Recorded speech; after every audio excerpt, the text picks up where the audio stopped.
Hello, everyone, and I'm here to talk to you today about tipping, why it's bad, and how it can be fixed. And every time you tip a worker, you pay an additional fee so that a business doesn't have to pay them as much. But that's just the tip of the iceberg.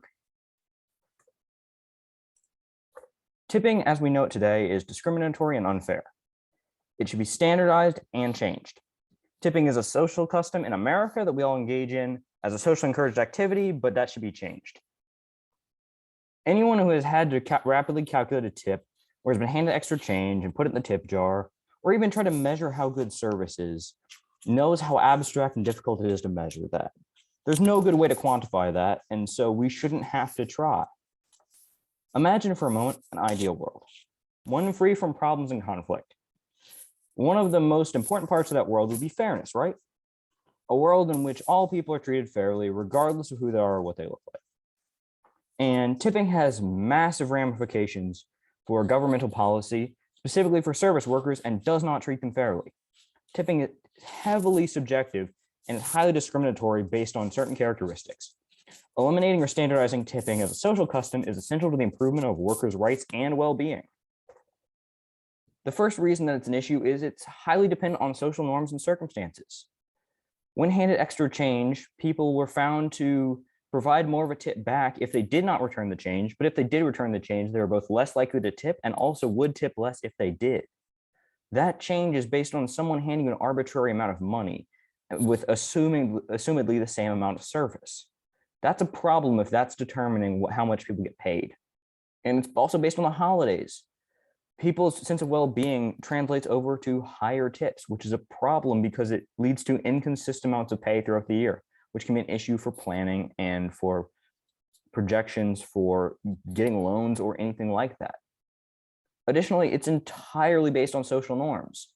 Variation in amounts of tips varies wildly between cultures, and that leads to issues, along with the fact that it's not socially efficient to tip.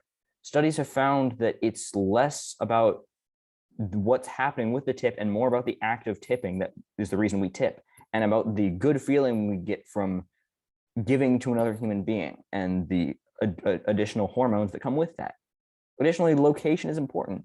Some places don't tip very much or don't tip at all, and some places tip a lot, and that variation is an issue because it leads to other issues within the workforce and leads to issues within the restaurant industry. Tipping is also highly based on physical attractiveness and beauty standards. A study in 2015 found that on average, an attractive person will earn about $1,215 more per year than an unattractive person of the same service quality and gender. That's a massive disparity that needs to get corrected in order to bring about equality based on physical traits that people can't really control. And there is some level of distinction based on potentially better social skills from more attractive people due to the reception they get and general societal norms. However, that's still an issue that shouldn't exist because that shouldn't be a determining factor for how much someone is tipped. If the quality of your service can be the same and you're tipped less for being unattractive, that shouldn't be how society functions. And there's a third problem of differences in tipping based on race are highly discriminatory and also lead to highly discriminatory service practices. Different cultures have different tipping rates and rules, and they don't carry over properly because some groups are known to tip or assumed to tip less, and that leads to problematic service issues, where a study in 2017 found that African Americans particularly had issues with discriminatory service practices due to the stereotype that African Americans tip less. Additional studies found that in fact, African Americans do tip less, but they were unaware of the 15% norm that is generally considered standard by most of America. And then there's the fourth problem. Tips are often not reported correctly or not reported at all on taxes, and this leads to massive amounts of dark money movement that cannot be accounted for and can lead to issues with distribution of tips being incorrectly done or with people not properly paying their taxes, and leads to loss of government revenue, and that's a problem.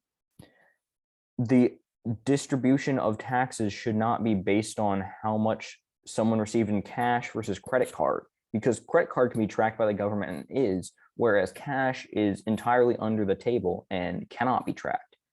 And so how much someone should pay in taxes should not be based on whether someone's paying cash or credit. And so there are some solutions to this. You could standardize tipping.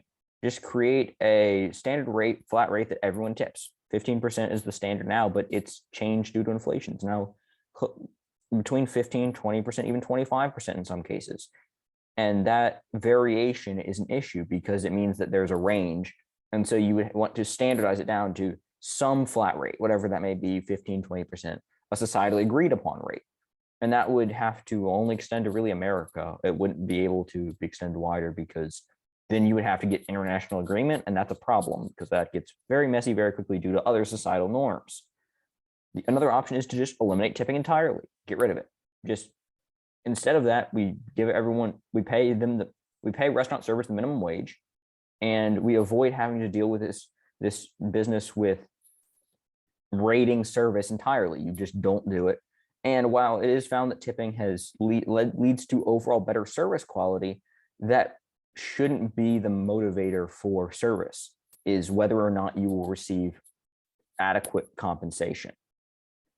And another option is service charges, where tacked onto every bill is just an additional price that goes with the rate for the meal that would be given to the server. Essentially, it's a commission that would allow them to charge and have a functional tip. It's similar to standardized tipping, but it wouldn't be customer side, it would be business side.